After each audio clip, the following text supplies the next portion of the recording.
A grabar. Muy bien, entonces, tengan buenos días, estimados. Vamos a continuar con una sexta sesión de modulación de amplitud. Y estábamos, pues, viendo un tipo de modulación llamada modulación asíncrona, si se recuerdan. Ok. Esto, pues, como parte de ese proceso general de comunicación. O sea, la modulación nos permite, entendemos,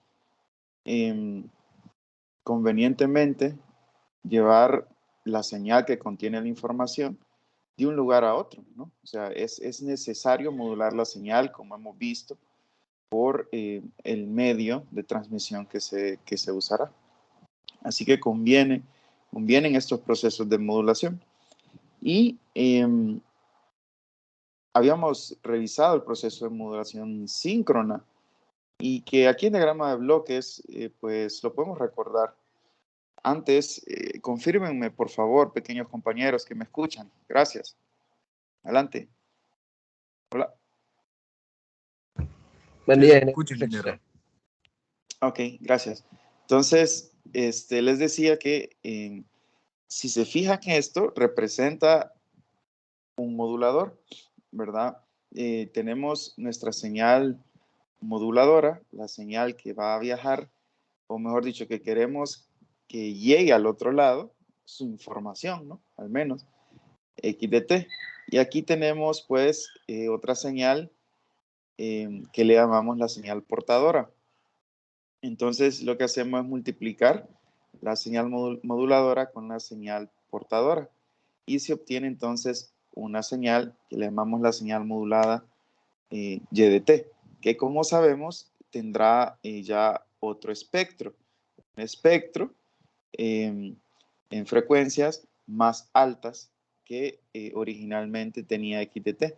Y esto se debe a que en el dominio de la frecuencia lo que tenemos es una convolución y al convolucionar, pues lo que tendremos es que el espectro de X se traslada, se centra ahora en omega sub c, que es la frecuencia portadora, ¿no? Entonces, es teoría básica que ya conocemos bien. Eso en cuanto a la modulación. Entonces, podemos percibir que la señal modulada IDT viaja por algún canal de transmisión, ¿no? Pueden imaginarse algunos de muchos, ¿de acuerdo? No sé, el aire, la atmósfera, fibra, microondas, etc. Pero necesitamos, pues, en la recepción de modularla. Necesitamos de modular YDT. ¿Okay? Y habíamos platicado sobre dos tipos de portadoras, una exponencial y una senoidal. En este diagrama de bloques se muestra, pues, una portadora senoidal.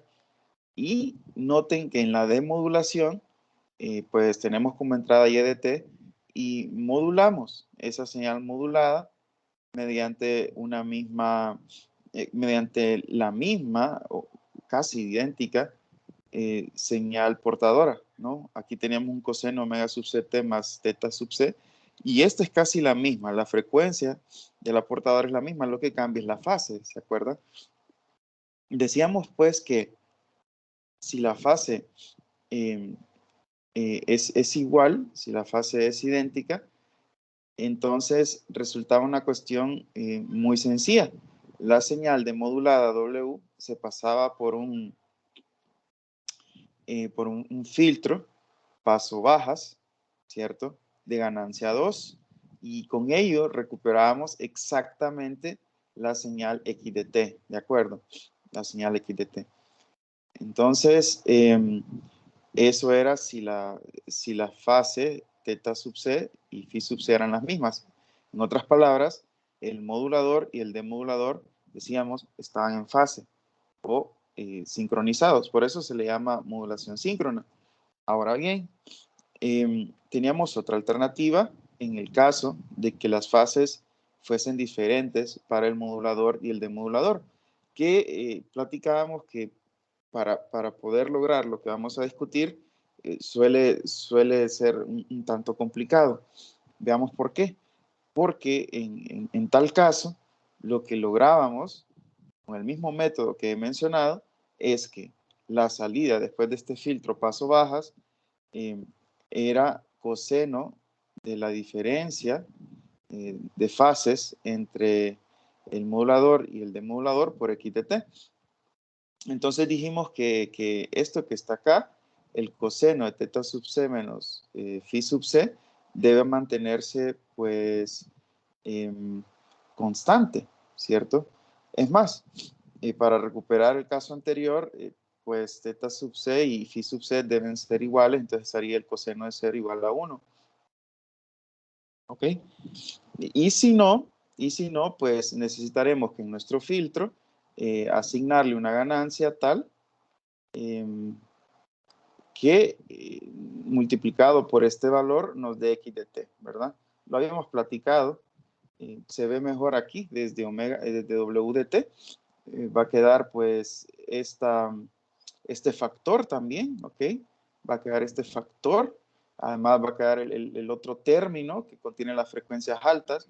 Entonces, si lo hacemos pasar por un filtro paso bajas, nos vamos a deshacer del término de frecuencias altas, pero del primer término que contiene este coseno va a estar ahí. Entonces necesitamos una ganancia tal que multiplicado por este término nos dé 1 para recuperar x de t, según lo vimos el día de ayer, ¿cierto? Entonces, lo importante y lo que quiero hacer notar aquí es que esa diferencia de fases debe mantenerse fija para que el coseno de esa diferencia de fases nos dé un valor fijo y podamos tener pues un filtro de ganancia fija. Por supuesto, no vamos a tener un filtro variable, ¿verdad? Porque se complica la situación. Entonces, eso de lograr que la diferencia de fase fuese constante podría complicarse, sobre todo pues porque geográficamente podrían estar distantes, ¿no? El modulador y el demodulador, ¿no? Entonces, otra alternativa planteada para esa situación asíncrona era la siguiente. Siempre y cuando x de t, hablábamos ayer, fuese positiva y la frecuencia de la portadora fuese mucho mayor que la frecuencia de la onda que contiene nuestra información o de la onda moduladora, entonces pongámonos en este punto, ¿no? Vamos a tener igual nuestra señal modulada y EDT, ¿ok? O sea, el modulador no cambia nada. Lo que vamos a tratar ahorita es la demodulación, una cuestión alternativa a esto que estoy mostrando acá, ¿de acuerdo? Entonces, para ello, les decía, veamos, en la modulación voy a tener x de t multiplicado por esto, ¿no? En el dominio del tiempo, o la convolución entre 2pi de las transformadas de Fourier. Entonces, esa y de t se verá en general, pensemos de esta manera, ¿no? O sea, una cuestión, lo que está aquí, esto que está acá, ¿cierto? Ahora, ¿cómo recuperamos? Mencionábamos ayer x de t.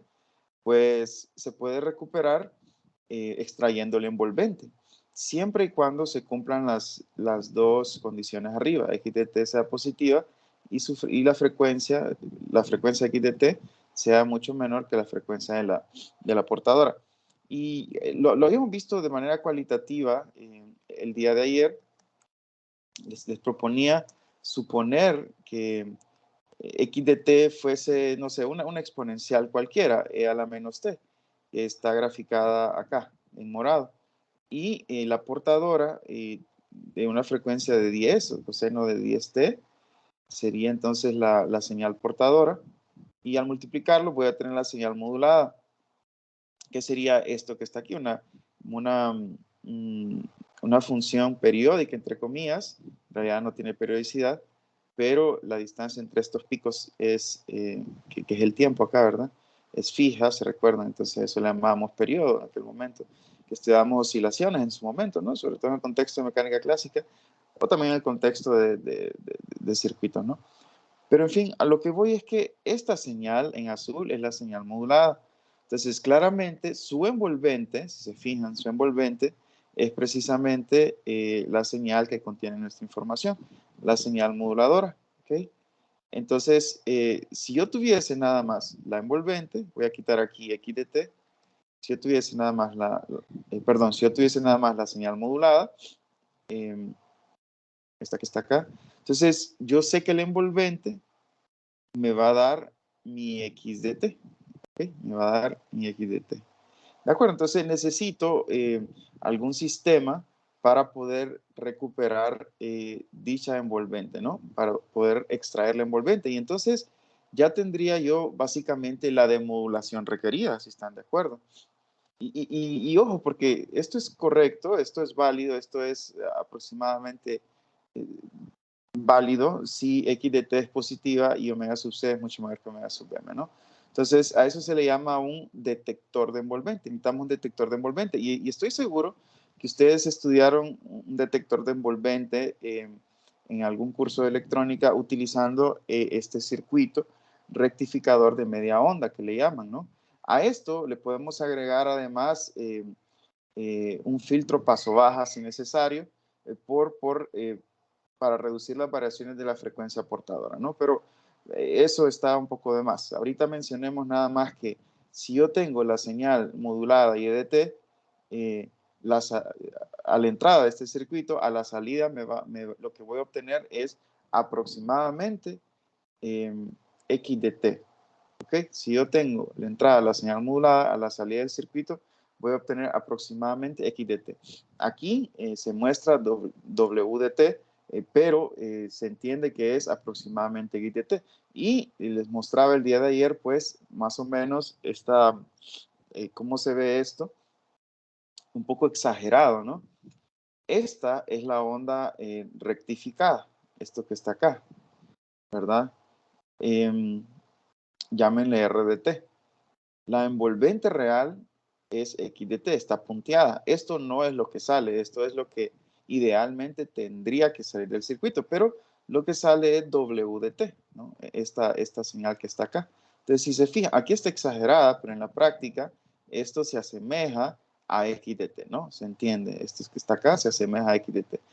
Em, la, el rigor de esto, la electrónica, la física, los cálculos de esto los pueden encontrar, no sé,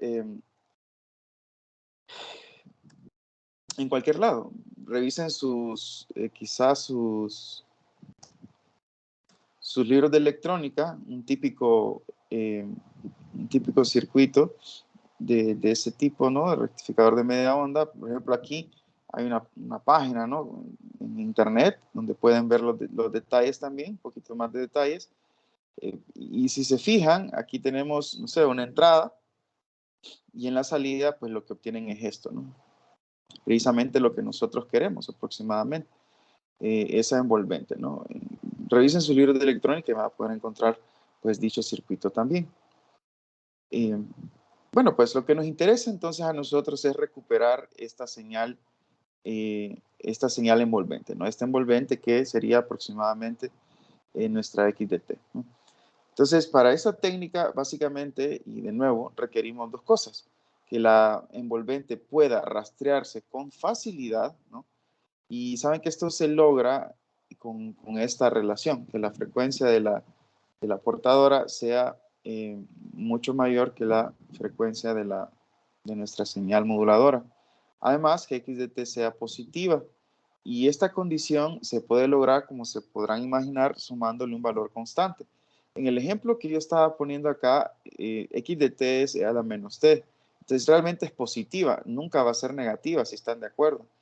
La señal E a la menos T nunca va a ser negativa, porque cuando T tiende a infinito, eso tiende asintóticamente a cero. Entonces nunca va a ser negativa, pero imagínense que podemos tener una señal que pasa a valores negativos. Entonces, para poder tener una función de valores positivos, lo que hago es sumarle una constante para, por decirlo folclóricamente, subir la señal, ¿verdad? Subir la señal y me quedaría nada más en valores positivos. Entonces, vamos a llamarle a esa constante A, si están de acuerdo, de tal manera que em, puedo visualizar esto de la siguiente manera. O sea, el modulador cambia en tal sentido porque le estoy sumando una constante A para hacer que esto quede positivo, ¿no? Y eso pues será conveniente a la entrada de mi circuito que está acá. ¿Ok? Entonces es algo como que necesario. Aquí, miren, aquí tenemos un primer bloque. Aquí tenemos una entrada, la portadora coseno de omega sub ct, ¿no? Por simplicidad le hemos quitado la fase. Entonces, aquí tendríamos a la salida simplemente el coseno de omega sub ct por x de t, o sea, la señal modulada que hablábamos antes. Pero queremos que eso sea positivo. X de t podría ser cualquier señal que oscile en valores positivos y negativos, ¿no? ¿Cómo logramos entonces que sea una señal positiva? Bueno, pues le vamos a sumar entonces una constante a dicha señal. En otras palabras, vamos a tener a más x de t por el coseno de omega sub ct. Noten que aquí antes, esto, cuando tenemos una rama de este tipo, recordarán, multiplica. O sea que aquí tendríamos a coseno de omega sub ct a la entrada de este bloque que suma. Entonces aquí tendríamos x de t por el coseno de omega sub ct más a por el coseno de omega sub ct. Entonces y de t nos quedaría esto que está aquí. Y esto es lo que conviene a la entrada del circuito rectificador. Entonces, con esa señal modulada, que si se fijan, pues quedaría de esta forma la señal modulada. Si, claro, si A es igual a 0, recupero la misma señal modulada de antes, ¿no? Ahora, si se ponen a pensar, lo que requerimos para que la señal sea positiva, no solamente basta esto. ¿Por qué? Porque imagínense que X oscile entre menos K y K, por ejemplo, o entre dos valores, ¿no? Supongan que X de T alterna entre valores positivos y negativos. Claro, aquí puede existir un valor de X tal que sea negativo y sea mayor que A, ¿cierto? Entonces, si eso es así, vamos a tener un número negativo y no queremos eso. Queremos solo valores positivos. En otras palabras, requerimos que X de T más A sea mayor que 0 siempre.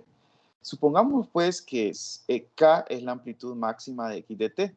En otras palabras, X de T oscila de tal manera que siempre es menor o igual que K. Pueden suponerse, por ejemplo, ¿verdad? De manera de ejemplo, que X de T es un coseno. Entonces sabemos que un coseno oscila entre menos 1 y 1. Entonces en tal caso, K sería igual a 1, ¿cierto? Entonces similarmente acá, supongamos que oscila de tal manera que siempre va a ser menor o igual que K. Entonces, para poder conservar que esto sea positivo, ¿no? Entonces, A claramente tiene que ser mayor que el valor máximo de X, A mayor que K. ¿Ok? Y con eso lograríamos nuestra primera condición que teníamos por aquí, que X de T sea positiva, ¿no? Pero todavía más, ¿verdad? A esta relación K, que es el valor máximo de X, entre A, se le conoce como índice de modulación. Es más, sí, se le conoce como índice de modulación, ¿no? Entonces, ya veremos algunas particularidades de este índice de modulación. La verdad que queremos que el índice de modulación siempre sea grande, porque le facilitamos la vida, digamos, eh, al circuito rectificador, ¿no? Le facilitamos la vida. Lo veremos a continuación, pero antes observemos aquí en efecto dos índices de modulación particular, 0.5 y 1.0. ¿Okay? Recuerden, este cociente, ¿de qué depende K? K depende de nuestra función o de nuestra señal que tiene la información requerida. O sea, esto básicamente no es negociable, es una cosa que ya existe y no podemos cambiar, digamos, más que por el proceso de modulación. Y esta A sí es una cuestión que depende básicamente del modulador, ¿verdad? O sea, depende de nuestros recursos, ¿no? De este modulador. La señal que deseamos transmitir, no, ¿verdad? Ya está dada, nuestra voz, por ejemplo, etc. Entonces, noten que nosotros necesitamos que A siempre sea mayor que K. Que A siempre sea mayor que K. para poder cumplir con esta condición, ¿no? Entonces, requerimos también que sea un valor, ese índice de modulación se acerque a 1. Entonces, y aquí quiero que lo intuyan. Aquí tenemos una señal modulada, ¿verdad? Claro, lo que queremos aquí es recuperar el envolvente. Una señal modulada con un índice de modulación que es K sobre A igual a 0.5. Y aquí tenemos un índice de modulación que es igual a 1.0. Entonces, entre esta y este envolvente, preferimos un envolvente como esta, o mejor dicho, no la envolvente, una señal modulada como esta, porque es más fácil, por decirlo así, detectar la envolvente en este caso. ¿Por qué estoy mencionando esto de que queremos índices de modulación aproximadamente 1 o más cercano a 1? Lo vamos a mencionar a manera, enseguida, a manera de ventajas y desventajas. Pero antes, quiero que veamos un poquito, permítanme que no miro nada aquí por esta vaina. Quítate cosa de arriba. Ustedes no miran algo que yo veo, que bien cómodo. Ahí está, ya se quitó. Entonces, les decía que quiero que platiquemos un poquito más o leamos un poquito más a maneras de entender mejor esto. Entonces, todo lo que les platiqué sobre el índice de modulación es para que la señal sea positiva. Ahora, ¿qué ondas en cuanto a esta condición de que la frecuencia de la portadora sea mucho mayor que la frecuencia de la onda moduladora? Bueno, pues entonces esa condición se satisface a manera de ejemplo con lo siguiente. Por ejemplo, en una transmisión de audio, ¿no? Y usando un canal de radiofrecuencia, recordarán que la radiofrecuencia tienen frecuencias muy altas, ¿no? En comparación con el audio común silvestre. Entonces, la señal, por ejemplo, puede andar entre 15 y 20 kilohertz. Entonces, son frecuencias bastante bajas en comparación con el rango que podamos tener en la transmisión RF, ¿verdad? De radiofrecuencia, que puede andar entre 500 kilohertz y 2 megahertz. Entonces, comparen este espectro, 500 kilohertz, comparen incluso ese límite inferior con 20 kilohertz, ¿verdad? 20 a 500, hay un factor ahí de más de 20, ¿cierto? Entonces, estamos hablando, y 2 megas no digamos, ¿verdad? Entonces, estamos hablando que la frecuencia de la portadora, ¿verdad? Porque al final nuestra portadora tiene que ser de ese mismo orden de magnitud, ¿de acuerdo? Para que viaje en el canal RF. Así que tiene que ser es muy grande en comparación con X de T, ¿verdad? De acuerdo, entonces, digamos que a manera de ejemplo, esta teoría nos sirve muy bien. Audio transmitido a través de un canal de RF. Ok, audio transmitido a través de un canal de radiofrecuencia.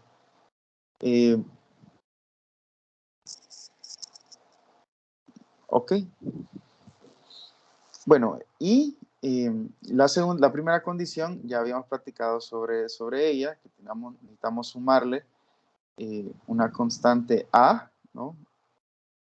De tal manera que fuese mayor que el valor máximo de X, que le llamamos K. ¿Okay?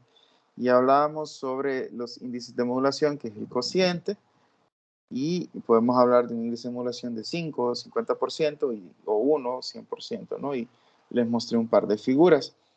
Ahora bien, quiero que nos enfoquemos a continuación en lo siguiente. Lo que tengo aquí abajo es a manera de hacer un comparativo entre ambas modulaciones síncronas y asíncronas.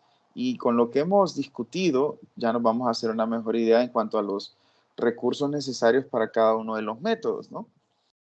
Y recuerden que en la realidad ustedes o la gente paga por moduladores y demoduladores, paga. Y se paga pues de acuerdo a los requerimientos, el tipo de modulador, etcétera. Entonces, aquí vamos a hacer un comparativo en base a la teoría básica que hemos visto. Fíjense, aquí tenemos, si se fijan, el espectro de nuestra onda o de nuestra señal que tiene la información, ¿no? Sabemos, ¿se acuerdan? El típico que le hemos dicho que tiene un ancho de banda de 2 omega sub m, etcétera. Y acá, esto que tenemos acá es la onda modulada para el caso de una modulación síncrona. No sé si se recuerdan, de hecho lo tengo por aquí arriba, lo hemos trabajado recientemente. ¿Qué es esto, no? O sea, tengo la modulación y mi onda modulada, mi señal modulada, y en la de modulación le ponemos la misma portadora, con la misma fase, y después lo hacemos pasar por un filtro paso bajo, etc. Pero a lo que yo iba es a esta señal modulada. ¿Se acuerdan? La señal modulada era esto. ¿Cómo lo lográbamos? Simplemente convolucionando X mayúscula, que es el espectro de X de T, con un coseno. Y el coseno, ¿verdad? Son dos deltas. Entonces, básicamente se obtienen dos señales al desplazarlas en la frecuencia de la portadora, ¿cierto? Entonces, esto es lo que se obtiene. Esto que está acá es la señal modulada. Y es precisamente lo que se ha copiado, pues, acá. ¿Okay? Esto que está acá. Ahora bien, ¿qué es lo que pasa? ¿Se acuerdan? Que en la técnica reciente, asíncrona, realmente hemos modificado la señal modulada. ¿Ya? No solo estamos hablando del proceso de modulación, sino que en la señal modulada, ¿se acuerdan que también este modulador lo cambiamos convenientemente? Porque lo que requeríamos era detectar la envolvente y esa detección se hacía más fácil, por decirlo así, si estos valores son positivos, ¿ok? Y de tal manera que la modulación cambió un poco, ¿no? O sea, agregamos aquí una rama y esto suma a esta parte que era nuestra onda modulada original. ¿Ok? Entonces, ¿a qué voy con esto? Que miren que mi onda modulada ahora es esta. Y esa vaina la tengo que modular ahora con otra portadora. Es una opción. Y la otra solamente es meterla en un circuito rectificador y sacar la envolvente. Pero en ambos casos, el espectro de la señal modulada es diferente, porque ahora le estamos sumando a coseno omega sub ct. Entonces, en el dominio de la frecuencia, fíjense bien cómo se ve eso. Bueno, pues es un coseno omega sub ct. Lo que vamos a ver son dos deltas. O sea, aparte de lo que teníamos originalmente, que es esto y esto, ¿no? A manera de ejemplo, que está aquí, esto y esto, vamos a tener dos deltas que tienen área pi por A. ¿Ok? Va. Entonces, ¿qué es lo interesante de ello? Que eso es mera portadora. Eso no tiene ese término, si utilizan la propiedad distributiva aquí, A coseno omega sub ct más x de t por el coseno omega sub ct, el primer término, A coseno omega sub ct, no tiene información. O sea, no es de utilidad. Básicamente es como basura para nosotros, ¿de acuerdo? No la requerimos, pues, no la requerimos. Entonces, en el dominio de la frecuencia, lo que vamos a obtener son estas dos deltas, ¿no? ¿Y por qué lo menciono? Bueno, pues por la siguiente discusión. Fíjense, esa componente que hablaba A coseno omega sub ct no está presente claramente en la señal modulada para el proceso para el proceso síncrono. No está presente, ¿cierto? En otras palabras, si nosotros logramos sincronizar el modulador y el demodulador, ¿verdad? Y como lo hemos discutido, la señal modulada será suficiente con esto, ¿no? Pero si requerimos modulación asíncrona, entonces irremediablemente nos van a salir estas dos deltas, ¿de acuerdo? ¿Ok? Entonces, lo importante de esto es lo siguiente, que pensemos en una señal X que tiene una amplitud K, ¿no? O sea, recuerden que X está siempre oscilando en valores que no rebasan a K, mayúscula, ¿no? Y ya, por otro lado, digamos que la involucramos, se recuerdan, en la modulación, aquí, ¿cierto? Aquí fue donde lo involucramos. Y entonces tiene que ver ya con la portadora, porque aquí vamos a tener A por el coseno omega sub z, ¿no? Entonces, pensemos que mientras A se disminuye, ¿no? Si A disminuye, estamos reduciendo ese término que no nos interesa. Si A se disminuye, repito, si A lo hacemos más pequeño, estamos reduciendo el término A coseno omega sub ct, que eso realmente es algo deseado, porque esa señal no me sirve. Por un lado, ¿verdad? Podemos verlo así. Si A es pequeño, entonces A coseno omega sub ct se vuelve más despreciable. Y eso no me sirve. ¿De acuerdo? Muy bien. Como no tiene información, ¿no? Entonces su presencia, pues básicamente no es deseada. Es como una ineficiencia, como menciona el autor, ¿no? Ahora, por ejemplo, en la cantidad de potencia requerida para transmitir la señal modulada y por tanto, en algún sentido, es deseable que el índice de modulación K sobre A sea lo más grande posible, ¿cierto? O sea, entonces quedamos que A deseamos que sea pequeña, pequeña. Entonces, K sobre A, si A es pequeña, el índice va a ser grande. Y eso sí es deseado. Por el contrario, ¿por qué es deseado? Porque dijimos que con un índice de modulación cercano a 1, o sea, grande, un índice de modulación grande, cercano a 1, cercano a 100 en porcentaje, entonces eso es deseado porque va a ser más sencillo detectar el envolvente, ¿cierto? Pero, por otro lado, la habilidad para un detector para extraer X de T, entonces mejora a medida el índice de modulación. Aquí creo que lo dije mal. Aquí lo dije al contrario, mil disculpas. A medida el índice de modulación decrece, entonces es lo que deseamos. Repito, la habilidad de un detector como el del circuito que mostré para hacer tracking del envelope y extraer X de T mejora a medida el índice de modulación decrece. Creo que lo había dicho al contrario. Entonces, es al contrario de lo que dije. Repito.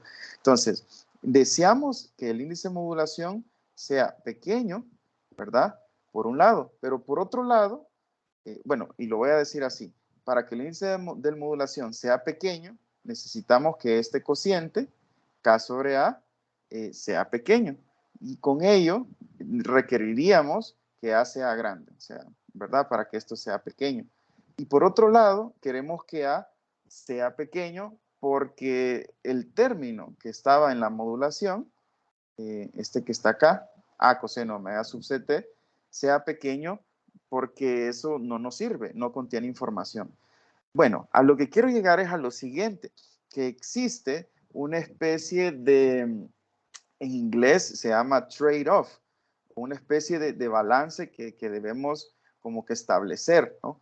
Por un lado, para que esta señal A coseno omega sub ct sea pequeño, pero si A es pequeño, entonces eso nos afecta el índice de modulación, ¿cierto? Queremos un índice de modulación, entonces pequeño. Por tanto, aquí lo que requerimos, pues, en cuestiones de físicamente hablando, es que, fíjense, lo siguiente, el modulador síncrono requiere de demodulación tal que estén sincronizados, ¿no? Ya lo habíamos platicado, ¿no? O sea, en el caso de modulación síncrona, requerimos que este modulador y este demodulador estén sincronizados, ¿de acuerdo? Y bueno, pues, no sé, se requieren técnicas particulares, sobre todo si están separados, ¿no? Pero por otro lado, el modulador asíncrono requiere que transmita más potencia, ¿verdad? Más potencia que el modulador síncrono. Estamos aquí comparando la modulación síncrona con la modulación asíncrona. Repito, el modulador asíncrono requiere transmitir más potencia que el modulador síncrono, ¿verdad? Para que pueda el detector de envolvente operar apropiadamente, ¿no? Como lo hemos discutido, ¿ok? Recuerden que esa envolvente debe ser positiva, ¿no? O, en otras palabras, tiene que haber una componente generada por el modulador, que lo hemos platicado aquí, que es esta que está acá. ¿Ok? Esta componente A coseno omega sub c t, y eso, digamos, está ahí porque lo escribimos, ¿no? Pero en realidad requiere eso potencia, requiere potencia. Entonces, por un lado, tenemos que invertir en tener mayor potencia en un modulador asíncrono, ¿cierto? Mayor potencia en un modulador o en un sistema asíncrono, Ok, entonces menciona el autor que esto es preferible, por ejemplo, en aplicaciones como el broadcasting, o sea, radio, ¿no? Radio, donde lo que tenemos en radio, se recuerda, son estaciones en las que se transmiten a diferentes receptores, ¿cierto? A diferentes receptores. Entonces, en ese caso, vamos a invertir, por ejemplo, bastante en una transmisión de alta potencia, ¿no? Pero en los receptores pueden ser muchos receptores de costo moderado, ¿de acuerdo? De costo moderado. Entonces, ahí está, digamos, el balance financiero, por decirlo así, ¿no? Entonces, en modulación asíncrona conviene en el broadcasting de radio, ¿no? En radio en general. Por otro lado, entonces se compensa, ¿no? El costo de la transmisión se compensa con el bajo costo en los diferentes receptores. Pero por otro lado, si lo que requerimos son transmisiones como que premium, aquí el autor le llama premium o de alta calidad, como por ejemplo en comunicación satelital, ¿no? Entonces ahí sí vamos a requerir invertir en modulación síncrona, en el sentido de que tiene que haber una sofisticación en cuanto a la sincronización entre los receptores y los transmisores, ¿no? La modulación y la demodulación. Entonces ya se requieren procesos o equipos costosos para ello, pero eso es si se requiere, por ejemplo, en comunicación satelital, ¿no? Entonces, esos son como los dos diferentes ejemplos dados por el autor, ¿ok? Bueno, entonces, y repito, no olviden el concepto de índice de modulación, que es importante, y la inversión que hay que hacer, pues, en la modulación asíncrona, por este término que no tiene información, pero que representa costos de energía, ¿no? O sea, potencia. Bien, ahora quiero que nos enfoquemos, estimados, en hacer un pequeño ejercicio, ¿no? Por ejemplo, podríamos hacer, estaba revisando yo, por cierto, el libro en español tiene algunas páginas ausentes, les he comentado, y por ello les voy a subir el libro en inglés, ¿verdad? Que esa sí tiene, está completo y está más clarito, por cierto, solo que está en inglés. Entonces, quiero que hacemos un vistazo al ejercicio 8.4. Miren, el ejercicio 8.4 dice, si yo tengo una señal como de costumbre, podemos imaginarnos que es una señal que contiene nuestra información, y tengo otra señal GDT, pueden imaginarse que es una portadora, una señal portadora, no, moduladora, mejor dicho. Esta es una señal moduladora porque es el producto de x de t por el seno de 400t. O sea que seno de 400t lo pueden imaginar como la señal portadora, ¿no? En realidad aquí no lo dice, ¿verdad? Pero imagínenselo. Si el producto g de t por seno de 400t se pasa por un filtro pasabajos ideal con frecuencia de corte 400 pi y una ganancia de 2, determinen la señal obtenida en un filtro, en la salida del filtro paso bajos. Entonces, si se fijan, este ejercicio particular es como un ejercicio, de modulación, realmente, un ejercicio de modulación de amplitud. Entonces, fíjense, G de T es X de T por todo esto.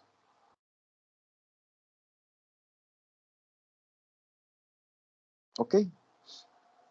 Ok, entonces, bueno, pues entonces aquí está fácil. Espérenme, pues.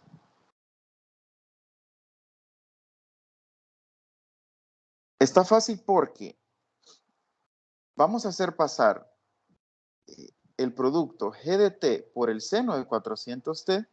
Entonces, noten bien que aquí tengo 400T y G de T es todo esto, ¿cierto? Entonces, aquí tengo el producto de X de T por 400T y luego el producto de G de T por el seno de 400T. Entonces, en realidad, digamos que son dos procesos de modulación de amplitud. Y podemos percibir que este producto sea la señal modulada, ¿no? ¿Ok? Entonces, lo que me va a quedar es, tratemos de hacerlo aquí en alfa. Si yo tengo G de T, que es X de T por el seno de 400T por el seno de 400T, entonces sería X de T por el seno cuadrado de 400T. Entonces voy a ponerlo así, seno X de T, lo voy a hacer rápido acá. X de T por el seno al cuadrado, ¿cierto? De 400 por pi por T. ¿Ok? O sea, matemáticamente esto no tiene mucho, ¿verdad? Pero imaginémonos nosotros entonces que esta señal modulada lo queremos pasar a través de un filtro paso bajas, quizá para recuperar nuestra señal de baja frecuencia, etcétera, ¿no? Entonces, tenemos esto, x de t por el seno cuadrado de 400 pi por t. ¿Se entiende, verdad? Es g de t, que es esto, por el seno de 400. Entonces, esto por esto es idéntico, ¿no? Entonces nos quedaría x de t por el seno cuadrado de 400 pi por t. Ahora bien, x de t es lo que está aquí arriba. Entonces voy a copiarlo, voy a reemplazar. En vez de x de t, voy a poner el seno de 200 por pi por t, ¿ok? Más 2 por el seno de 400 por pi por t. Entonces, ya tengo el producto completo. Tengo la señal modulada, digamos. Vamos a ver. Seno de 200 pi por t más 2 por 400 pi por t. Todo esto que está acá multiplicado por el seno al cuadrado, porque es este seno multiplicado por este, ¿no? Seno al cuadrado de 400 pi por t. Al parecer, Wolfram Alpha, lo que quiero hacer es una expansión para ver todos los términos de diferente frecuencia. Como aquí hay un cuadrado, esto sugiere que podría ponerse como, ¿se acuerdan la identidad trigonométrica de ángulo doble? Podríamos intentar con una identidad de ángulo doble, pero si se fijan, hay alguna cuestión particular acá, y es que aquí tenemos el seno de 200 pi t, si se fijan, aquí el seno de 400 pi por t, o sea que la frecuencia de este es el doble que este. Es más, el argumento podríamos pensarlo que el doble. A mí se me ocurre hacerlo así. Si yo le pongo si yo defino 200 de pi por t como una constante a, ¿no? Que depende del tiempo, ¿verdad? Pero un argumento a, pensemos. Entonces, aquí tendría el seno de a, ¿cierto? Más el seno de 2a, si me permiten, el seno de 2a. ¿Ok? Y por el seno al cuadrado de 2a, ¿cierto? Vamos a ver si así lo hace, ¿no? Veamos, creo que tengo aquí un error de eh, el seno de a más 2 seno de a, ¿ok? El seno de a más 2 seno de a por el seno al cuadrado de 2a. Entonces, aquí está. Son formas alternas, miren, veamos. Recuerdan que A es 200 pi t, entonces, miren esta forma, o miren esta. Esta está un poco extraña, ¿verdad? Porque deja ángulos entre 2 y desfases. Esta está un poco rara también. esta sí podría servirme. ¿Por qué? Porque la frecuencia de corte es 400 pi, ¿cierto? O sea, 2A, es 2A. En otras palabras, si es un filtro paso bajas, entonces solo me va a permitir frecuencias más bajas que 400 pi. Todo lo que sea 400 pi para arriba, en mi representación 2A para arriba, entonces lo va a excluir, ¿cierto? Lo va a excluir. En otras palabras, sí me conviene esto, porque el argumento está en términos de múltiplos de A. Entonces, esto, 2A, sería 400 pi. ¿Están de acuerdo? 400 pi por T. Espérenme. Ok. Entonces, esto lo va a excluir, mi filtro paso bajas. Y esto también, ¿no? Porque esto ya sería 600 pi. Esto sería 1000 pi, 1200 pi, y así sucesivamente. Así que si están de acuerdo, mi filtro filtra todo esto. Y lo único que me quedaría es 2 entre 4, un medio, ¿cierto? Del seno de A, que es 200. Entonces, solo voy a dejarlo así. Si están de acuerdo, esto es lo que me quedaría, el seno de A entre 2. ¿Dónde A? Hoy sí lo recupero. Sería 200 pi t, ¿ok? 200 por pi por t, ¿de acuerdo? Entonces, lo que me quedaría es esto, en cuanto al filtraje de frecuencias, si están de acuerdo. Y dice que tiene una ganancia de 2. Entonces, recuerden, mi entrada fue todo esto, ¿cierto? Mi salida en el dominio de la frecuencia, ¿a qué es igual? Es la entrada, que es esto, por la respuesta en frecuencia. Y la respuesta en frecuencia es tal que solo deja pasar frecuencia baja. Y tiene ganancia de 2. Entonces, cuando multiplico la magnitud de la respuesta en frecuencia, que va a ser 2, multiplicado por la entrada, que tiene una magnitud de un medio, entonces lo que me va a quedar es 2 multiplicado por todo esto. ¿Ok? De tal manera que esto sería mi salida. Esto sería mi salida. Ya le cortó todas las frecuencias altas, que pasen de la frecuencia de corte 400 pi, y además se multiplicó por 2, ¿no? Porque la ganancia era de 2. Entonces, conclusión, esto es la salida, ¿no?